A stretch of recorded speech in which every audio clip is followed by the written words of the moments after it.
Você já ouviu falar sobre arrebatamento? Que no último dia, quando Jesus voltar, as pessoas salvas vão sumir. Você assistiu aquele filme em que o piloto do avião sumiu, que as pessoas estavam andando no shopping e de repente metade do shopping desaparece. Mas afinal, onde é que na Bíblia aparece essa história de arrebatamento?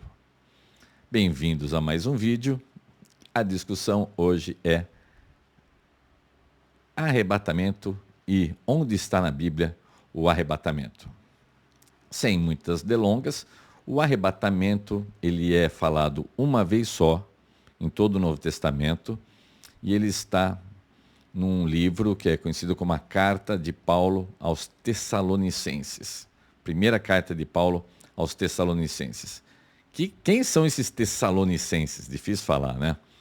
Havia uma cidade na época do apóstolo Paulo chamada de Tessalônica. Onde ficava? Bom, ficava lá na Macedônia. Hoje em dia seria lá na Grécia. Era uma cidade muito grande, cerca de 200 mil habitantes. Vamos lembrar que nós estamos falando de 2.000 anos atrás. Então, 200 mil habitantes era uma cidade muito grande, era uma cidade poderosa. Ela era cortada por uma estrada que ligava o Oriente ao Ocidente, então ela estava num lugar muito estratégico e, além disso, ela tinha um porto muito bom ali no Mar Egeu. O apóstolo Paulo passou 3 semanas apenas nessa cidade e com 3 semanas ele acabou implantando ali uma igreja que dali se expandiu para várias partes do mundo em função dessa estrada que ligava Oriente e Ocidente e em função desse porto. Então foi um lugar fundamental para a disseminação do evangelho. Aí o apóstolo Paulo vai embora de Tessalônica e quando ele está na cidade de Corinto, se eu não me engano, ele escreve 2 cartas para essa comunidade de Tessalônica.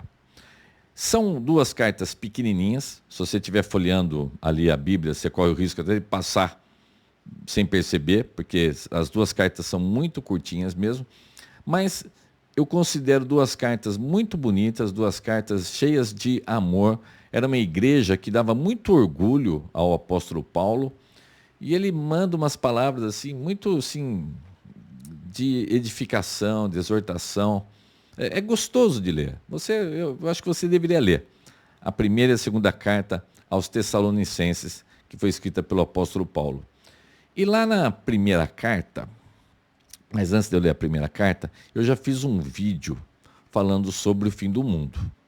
Se você fuçar aí nos meus vídeos, você consegue achar esse daqui, como será o fim.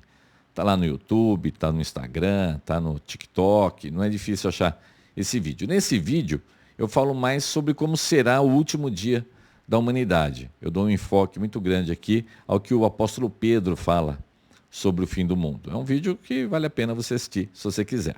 Tá? Mas,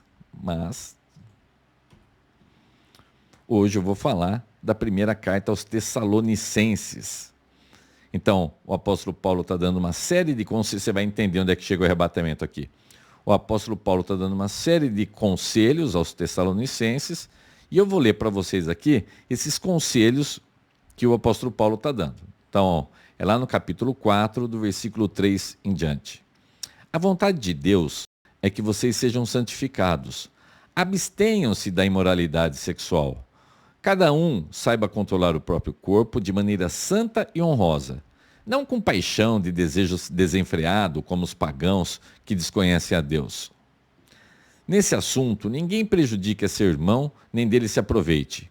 O Senhor castigará todas essas práticas, como já lhes dissemos e asseguramos, porque Deus não nos chamou para impureza, mas para a santidade.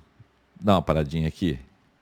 Você que acha que a vida pode ser levada de qualquer jeito, que se te dá prazer, ok, se você não deve nada para ninguém, não, olha, você presta atenção. Deus odeia a imoralidade sexual. Deus não gosta de bagunça. Deus não gosta de bagunça. Você acha que o apóstolo Paulo ia perder tempo falando em tantas cartas sobre isso, se isso não fosse importante? Então, Deus chama a gente para uma vida de santidade. E E continuando aqui no versículo 8, olha o que o apóstolo Paulo fala das pessoas que rejeitam isso que ele está falando.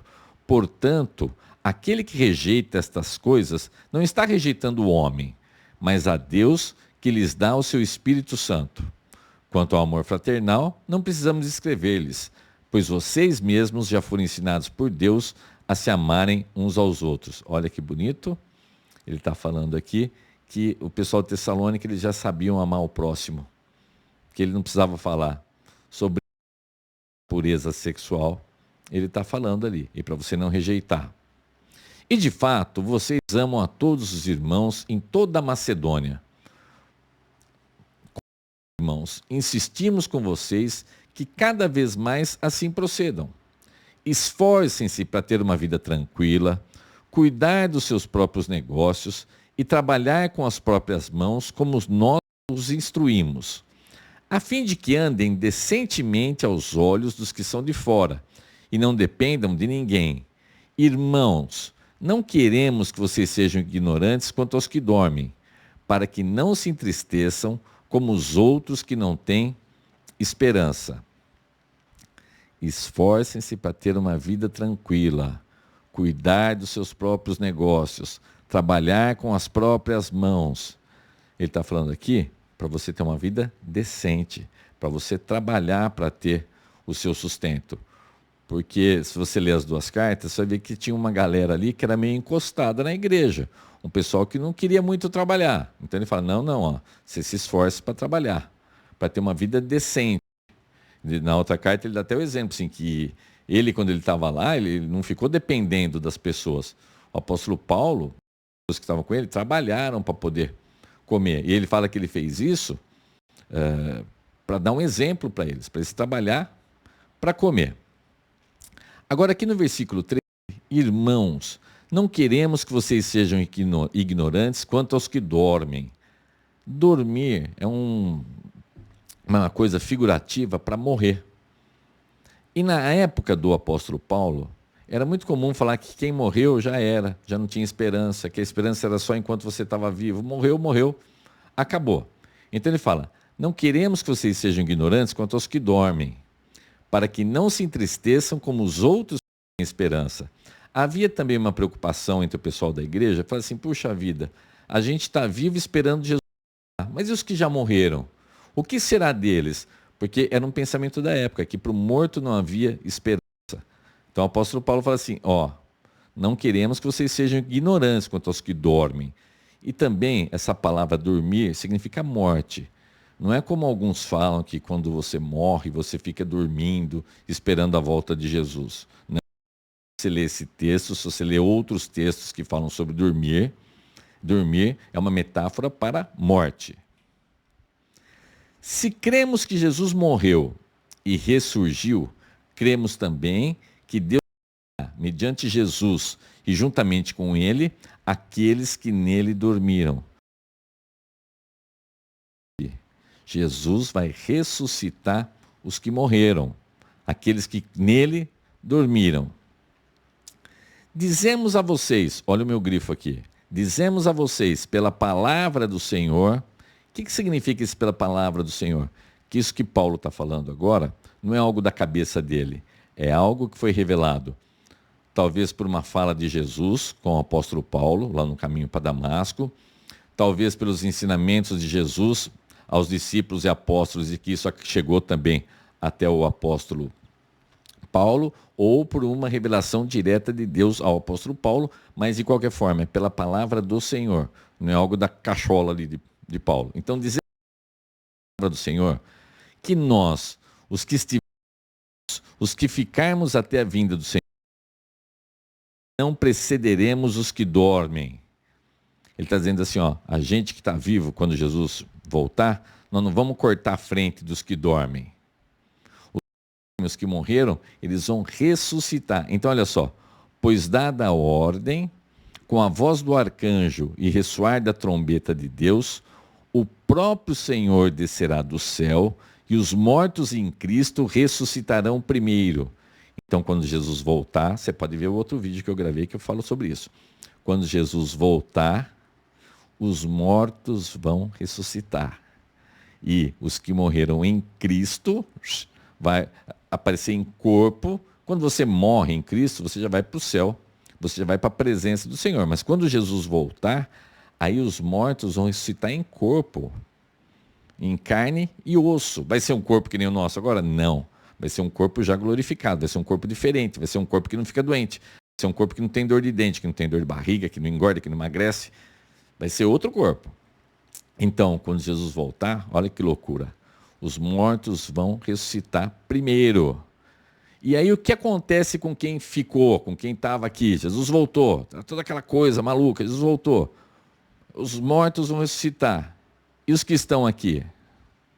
Depois disso, os que estivermos vivos, seremos arrebatados. É aqui que fala sobre arrebatamento. Não tem nada. Vamos ler aqui. Depois disso, que estivermos vivos, seremos arrebatados juntamente com eles nas nuvens, para o encontro com o Senhor nos ares. E assim estaremos com o Senhor para sempre. Consolem-se uns aos outros com estas palavras.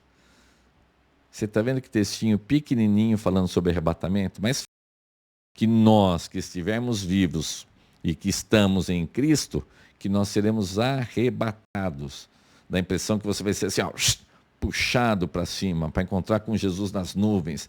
Então imagina aquela loucura, ressuscitou todo mundo que estava em Cristo, todo mundo em corpo glorificado. Aí de repente quem está vivo aqui é de Cristo, sobe, vai para Cristo, junta toda aquela galera assim, e aí a gente desce aqui para os novos céus e para a nova terra, e para aquela coisa maravilhosa para alguns e terrível para outros, porque vai ter o julgamento.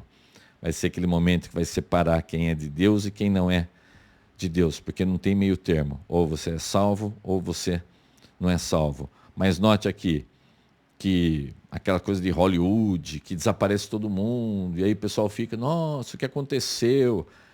O negócio que fala aqui é que vai ser uma coisa barulhenta, que todo mundo vai ver que Jesus voltou, e aí a gente vai ser arrebatado. Não tem nada de arrebatamento secreto, não tem nada daquela coisa de Hollywood, de todo mundo ficar procurando o que aconteceu. Nossa, cadê minha irmã que estava aqui? Foi arrebatada.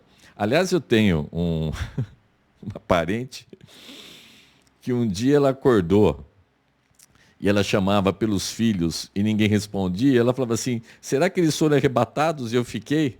Não, não é assim. Quando houver o arrebatamento, todo mundo vai saber o que aconteceu.